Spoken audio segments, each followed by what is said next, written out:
How's it going, movie fans? Jonathan Martinez here. I am a man of movies, and I love film and everything that has to do about it. And I'm just here for you to listen to my tape.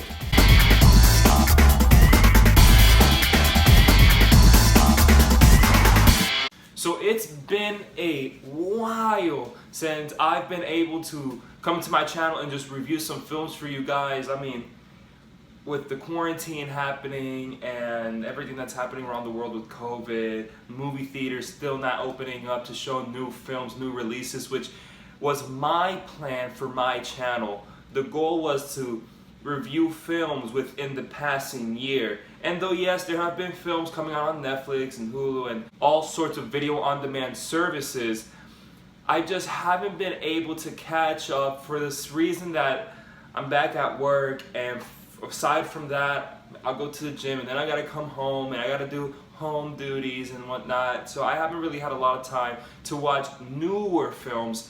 With that being said, I have seen a couple, I just haven't been able to review them. So let's start today with this. I'm gonna give you Lovebirds a choice. What's behind this door or bacon grease to the face? I don't want grease on my face. Is it gonna shit on me? Oh, take the grease. So The Lovebirds is a movie directed by Michael Showalter of Big Sick fame. I've never seen Big Sick. I hear it's one of the best movies of the year that came out, but I still haven't seen it. And it stars Kumail Nanjiani and Issa Rae? I'm definitely watching that. The movie is about Kumail and Rae having a relationship together. Years down the line, they're kind of in this will they, won't they break up situation, and then something happens. They're about to go out and they get caught up in a whole bunch of mischief after a really bad dude betraying a cop kills a guy in their car. Now they're framed as murderers. They're on the run. They're trying to clear their name and find out what's really happening. It's definitely a comedy. And I think the biggest thing I want to talk about this film is it's so tropey. And what I mean by tropey is I've seen this formula 1,000 times before. Most recently, or most popular movie that I have seen with this is that movie called Date Night with Steve Carell and Tina Fey. They go on a date and some stuff happens and they have to clear their name, and it's the same concept.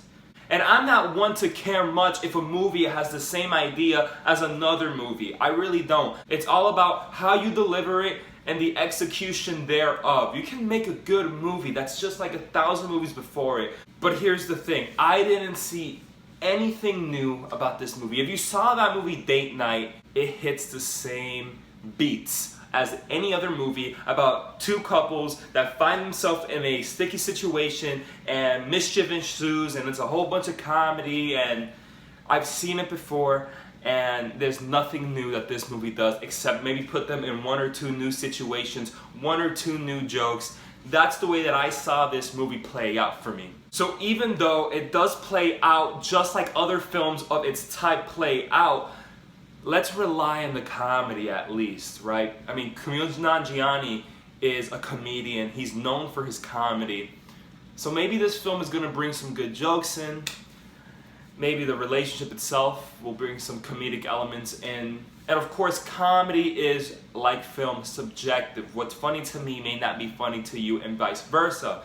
But for me, I don't think there was anything funny about this film. I think all the jokes fall flat. There might be one joke here or two that are really funny. Like there's a joke of when Kumail Nanjiani reacts to the guy running over the bicyclist.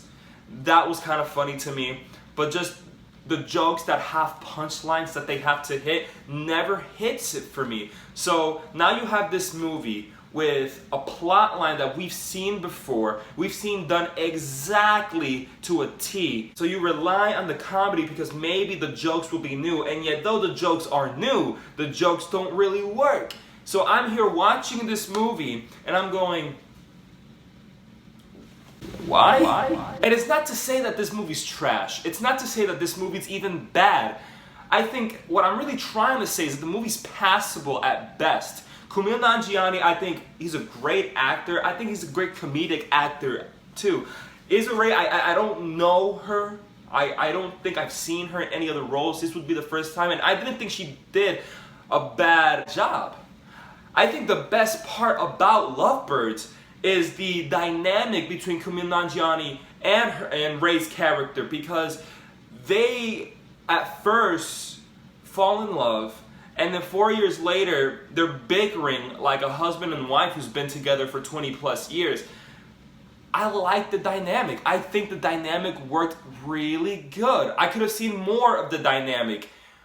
Now, I wish the jokes were funnier. I think I would have liked that duo a lot more if they were funnier, in my opinion. But aside from the fact that I didn't find them funny, I found them believable, and I found them charming enough to believe that they're going through a hard time in their relationship, and they want to be with each other, and they care deeply for each other. I definitely believed it, and I enjoyed that aspect about this movie. But other than that, I don't think there's much else to say. It's by the numbers to a T. Originally, this movie was supposed to come out in theaters, then Netflix put it on their streaming service. I don't know if Netflix even made the movie or not, but I think it was a good call. But critically, I just think people would have really bashed on it compared to if we were just home watching it. And because of the fact that I was just home watching it, and it was a Netflix release movie, and I didn't have to waste my time or money to watch this movie. I mean, I waste money on Netflix. This movie is passable at best. So overall, what are my thoughts about The Lovebirds? Again, I think this movie at the very best is passable. It's a good date night type movie, funny enough. And though it's very cliche, and it's situations and characters that we might have seen before in other types of films, the dynamic between Kumail Nanjiani and Issa Rae's character was good enough for me to keep on being invested in the story that was trying to be developed. Yet the story that was being developed just didn't have my interest. And for me, story is always above character. And for that reason, though passable, I gotta say pass on this film. You're not gonna miss much if you decide not to watch it. But listen, those are my thoughts. Have you seen The Lovebirds? And if you have, comment below. Let me know, what are your thoughts on the movie? Did you like the movie? Did the cliche type of points that it tried to hit do good for you? Or are you like me, that it was just way too formulaic, and not that it needed to be new, but it was just a little bit too mediocre at best for you to even care? Again, hopefully I can make reviews like this again.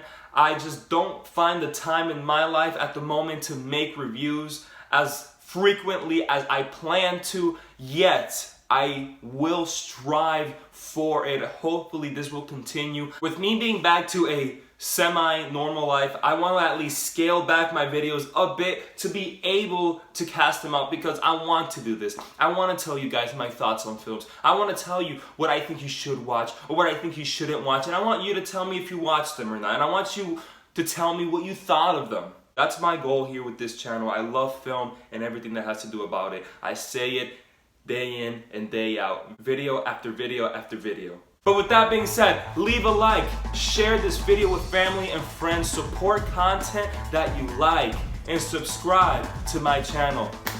Till next time, you fans.